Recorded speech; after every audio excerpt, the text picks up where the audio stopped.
안녕하세요.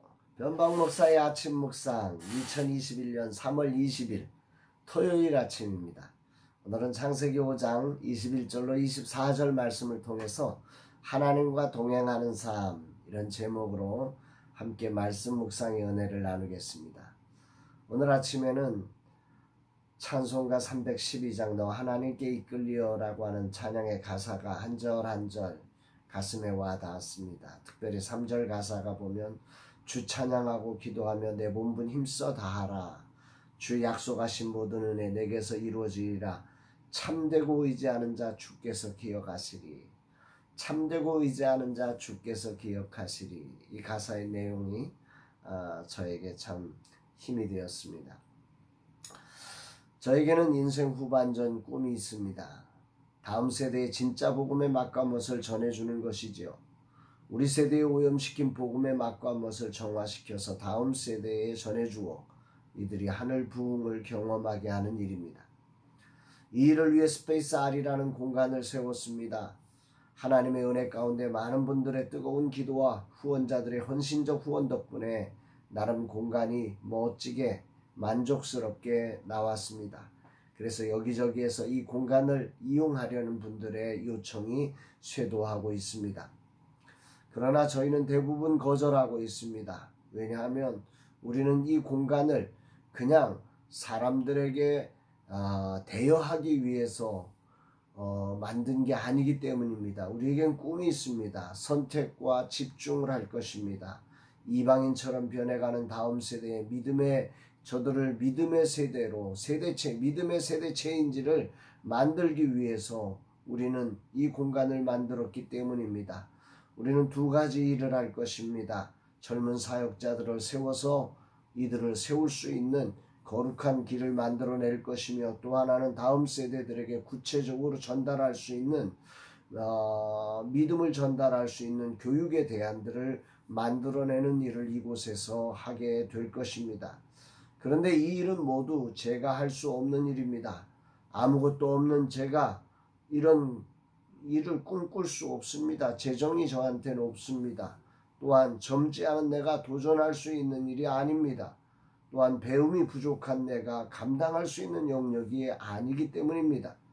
그런데 왜 하나님은 나에게 이 꿈을 주셨을까 고민해 보았습니다. 그러다가 발견한 것은 제가 할 수 없기에 하나님이 나에게 맡기셨구나 라는 사실을 발견하게 되었습니다. 내가 할 수 없으니 기도할 수밖에 없고, 내가 할 수 없으니 내가 아니라 젊은 세대 사역자를 세우는 일을 할 수밖에 없고, 내가 할 수 없으니 교육의 대안을 만들어 내는 사람들과 협력하고 지원하는 일을 감당할 수 있기 때문에 하나님이 나 같은 사람을 세워 이 꿈을 주셨구나라는 생각을 해봅니다. 내려가는 길을 만들기로 작정하는 순간 정말 해야 할 소중한 일들이 보이기 시작했습니다. 나는 내 후반전 삶을 소중한 일을 위해 위대한 부흥을 만들 사람들을 세워가는 일을 할 것입니다. 내 이름과 내 자리와 내 것을 다 포기할 것입니다. 주님, 이 종을 기억하시고 주 약속하신 것을 이루소서 고백하게 됩니다. 어제는 목회사관학교 사기생들이 방문해서 귀한 식사를 대접해 주셨고, 또 격려의 화분을 보내주셨고, 또 귀한 후원금을 전달해 주셔서 우리의 사기를 고조시켜 주셨습니다. 늘 귀한 사랑으로 함께 하시는 이런 분들에게 진심으로 감사를 드리고 주님의 축복하심이 함께 하기를 기도하게 됩니다. 오늘은 어떤 말씀으로 인도하실까? 본문에는 셋의 후손인 아주 중요한 사람이 나옵니다. 바로 에녹과 노아가 이어서 계속해서 나오는데, 오늘은 먼저 에녹이라는 사람의 삶을 묵상해 보려고 합니다.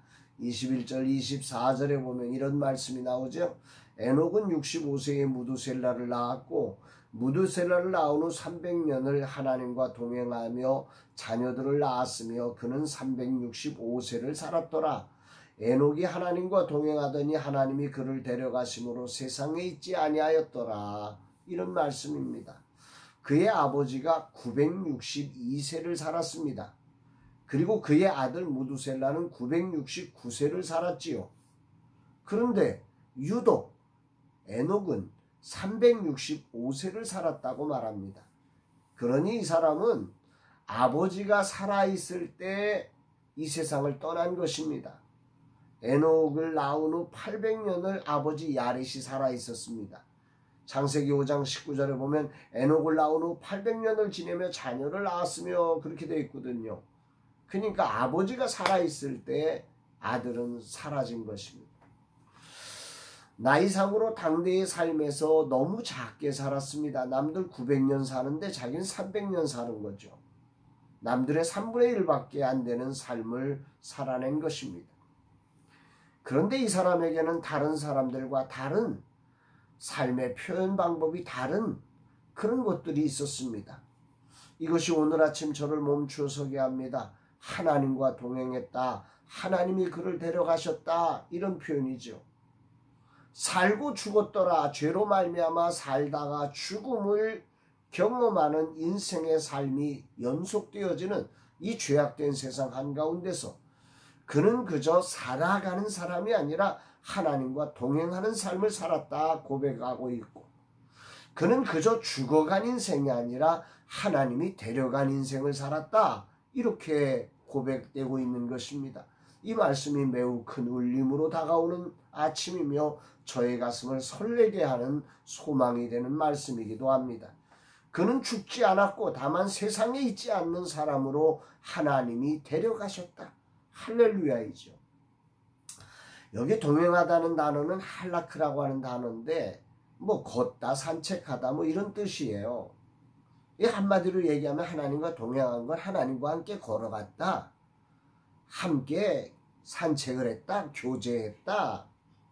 그러니까 에녹이라는 사람은 하나님과 함께 걷는 인생이었다. 혼자 걷는 인생이 아니라 하나님과 함께, 하나님과 교제하며 하나님의 뜻대로 300년을 살았다. 이런 고백일 것입니다. 이 말씀을 묵상하면서 어떻게 하다가 에녹은 이렇게 하나님과 함께 동행하다가 하나님이 데려가시는 이런 멋진 인생을 살았을까? 묵상을 하면서 그 힌트가 되는 구절이 무두셀라를 낳은 후라는 단어에 있음을 보게 됩니다. 에녹은 무두셀라를 낳은 후부터 하나님과 동행을 시작했다고 말씀하고 있기 때문입니다. 그렇다면 무두셀라를 낳을 때 어떤 일이 있었기에 이 무두셀라를 낳은 후 에녹의 삶은 하나님과 동행하게 되었을까? 이것은 그 이름을 추적해보면 힌트가 나옵니다. 무두셀라라는 이름을 히브리어는 무두셀라흐라고 하는 단어인데 이 단어의 뜻이 그가 죽을 때 홍수를 보낸다 이런 뜻입니다. 조금 우리식으로 의역하면 무두셀라가 죽을 때 세상을 홍수로 심판한다 이런 뜻일 겁니다. 그러니까 에녹은 65세의 나이에 하나님의 음성을 듣습니다. 내가 너에게 아들을 줄 텐데 그 아들이 죽을 때 이 땅에 홍수 심판이 온다 이런 소리를 들은 거지요.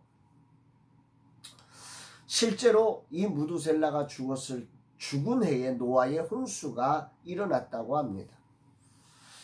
에녹은 심판의 경고를 듣고 아이를 낳으면서 그는 하나님과 동행하는 삶을 살게 된 것입니다. 하나님이 보시는 곳을 보기 시작했습니다. 하나님이 하시는 말씀을 따라하기 시작했습니다. 하나님이 가시는 곳을 가기 시작했다는 말입니다. 함께 걸어갔습니다. 평안하게 살던 사람들은 이런 에녹을 만날 때 힘들었을 것입니다. 왜? 심판이 있다고 외치니까 말입니다. 조금 있어 홍수 심판이 있어. 홍수 심판이 있어. 우리 아들 죽을 때 홍수 심판이 온대. 이런 소리를 외치니 사람들이 에녹을 만나기가 쉽지 않았을 것입니다. 그가 그렇게 300년을 살았다는 거죠. 300년을 그렇게 외치다가 간 것입니다. 그동안 에녹의 삶은 하나님과 동행하였다는 말에 취해서 저는 그저 평안하게 살았구나, 행복하게 살았구나 이렇게 생각하고 넘어갔을 때가 많았습니다. 그런데 오늘 아침 이 말씀은 굉장히 울림을 가지고 저에게 들려옵니다. 그가 하나님과 동행하는 시간은 세상의 심판을 예고하며 수 없는 욕을 먹는 시간이었을 것이다. 수없는 사람들의 외면을 당하는 시간이었을 것이다. 사람들이 그를 만나기 겁나는 거죠. 그는 그렇게 300년을 살았습니다. 그래서 하나님은 그를 세상에 있지 않도록 300년 만에 하늘로 데려가신 것이죠. 오늘 이 아침 이 말씀을 묵상하면서 무엇이 잘 사는 삶인가, 무엇이 하나님과 동행하는 삶인가 라는 사실을 깊이 묵상하게 됩니다. 많은 그리스도인들이 하나님과 동행하기를 원하죠. 진정 그들이 원하는 동행이 에녹과 같은 동행일까? 나는 과연 어떨까? 900년을 사는 시대에 남들 3분의 1인 365년을 산 에녹, 그렇게 사는 동안 하나님의 심판을 예고하면서 욕을 얻어먹는 삶이 하나님과 동행하는 삶이었을 수 있다는 사실은 많은 것을 우리에게 생각하게 합니다. 자기를 부인하며 주님을 따르는 삶이 구체적으로 무엇인지를 이 사순절에 묵상하게 하는 거죠. 주님은 저에게 오늘 묻고 계십니다. 그래도 주님과 동행하는 삶을 살겠느냐고 말입니다. 솔직히 저는 날마다 하나님의 말씀을 묵상하면서 말씀대로 살아보려고 노력해 봅니다. 그러면서 세상적으로 너무 힘겹고 어리석은 삶이라는 것을 느낄 때가 참 많습니다. 가끔은 나도 말씀 없이 내 마음대로 살고 싶을 때가 존재합니다. 왜냐하면 주님을 따르며 사명을 향해 가다 보니 남들이 하는 것 하나도 제대로 해보지 못합니다. 저는 차를 한 목사님께서 후원해 주셔서 경차 A를 타고 다닙니다. 그 차에 블랙박스를 9년째 달지 못합니다. 블랙박스 하나가 뭐 작게는 20만원, 많게는 뭐 50만원, 60만원 그러는데 그 돈이면 작은 교회 하나도 없지. 이런 생각 때문에 9년째 블랙박스를 못 달고 삽니다. 아내와 자녀들이 말합니다. 아빠는 가정에서 부도수표야. 하나님과 동행한다는 삶이 뭘까? 오늘 에녹의 삶이 그러했을 것을 미루어 짐작하면서 그를 일찍 세상에 있지 않게 하신 하나님의 배려가 왜 필요했는지를 알게 됩니다. 그것이 하나님과의 동행이라고. 그러나 저는 또 압니다. 그것은 표면에 나타난 것일 뿐이다. 그 내면에 주신 하나님의 평안함과 은혜, 그를 300년 동안 춤추게 만들었을 것이다. 그는 300년 동안 행복하게 살았을 것입니다. 무엇이 잘 사는 것일까요? 남들처럼 오래 사는 것일까요? 남들처럼 부유하게 다 갖추고 사는 것일까요? 아니면 에녹처럼 300년 동안 실컷 욕먹으면서 그러나 훗날 노아를 깨워서 방주를 예비하게 하는 삶일까요? 포장의 시대, 현란한 지식의 어휘로 난무한 시대, 절대 욕먹을 짓을 하지 않고 이리저리 좋은 말 좋은 포장을 통해 자신을 아름답게 하는 시대, 무엇이 잘 사는 것이며 무엇이 하나님과 동행하는 것일까 묻게 됩니다. 주님, 이 종이 그래도 주님과 동행하는 삶을 멈추지 않겠습니다. 이 종으로 주님이 부르시는 날까지 주님과 동행하게 하옵소서. 그저 살아가는 사람이 아니라 주님과 동행하는 삶이 되게 하시고, 그저 늙어 기운 없어 죽은 인생이 아니라 사명 다하여 하나님이 데려가시는 삶이 되게 하옵소서.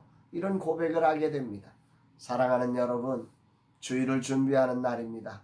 이날에 우리의 삶 무엇이 잘 사는 것인지, 하나님과 동행한다는 게 구체적으로 어떤 것인지를 깊이 묵상하면서 이 사순절 정말 주님과 동행하는 멋진 인생 사시는 여러분 되시기를 주의 이름으로 축복합니다. 사랑합니다, 여러분.